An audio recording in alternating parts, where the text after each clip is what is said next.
ఉగాది అంటే కొత్త సంవత్సరం మాత్రమే కాదు, దాని వెనక ఉన్న అసలు అర్థమేంటో ఇప్పుడు చూద్దాం.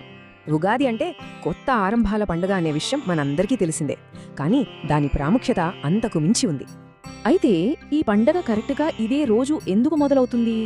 దీని సమాధానం మన పురాణాల్లోనే ఉంది. బ్రహ్మ పురాణం చూస్తే సరిగ్గా ఇదే రోజున బ్రహ్మదేవుడు సృష్టిని ప్రారంభించారని తెలుస్తుంది.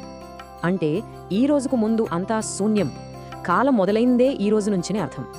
అందుకే యుగ అంటే కాలం, ఆది అంటే ప్రారంభం, యుగాది అంటే ఒక కొత్త యుగానికి ఆరంభం. ఉగాది కేవలం ఒక్క సంవత్సరం గురించే కాదు, ఒక పెద్ద విశ్వ కాలచక్రం గురించి కూడా చెబుతుంది. మన పురాణాల ప్రకారం 60 సంవత్సరాల ఒక చక్రం ఉంటుంది. ప్రతి సంవత్సరానికి ఒక ప్రత్యేకమైన పేరు కూడా ఉంది. ఈ పండుగకి విశ్వపరమైన ప్రాముఖ్యతే కాదు, ప్రకృతితోనూ ఒక బలమైన బంధముంది. అందుకే ఉగాదిని ప్రకృతి, జీవం మళ్లీ కొత్తగా పుట్టడానికి ఒక ప్రతీకగా చూస్తారు. ఈ పునరుద్ధరణకు ప్రతీకే ఉగాది పచ్చడి. ఇది కేవలం ఒక వంటకం కాదు, మన జీవిత సారాంశం.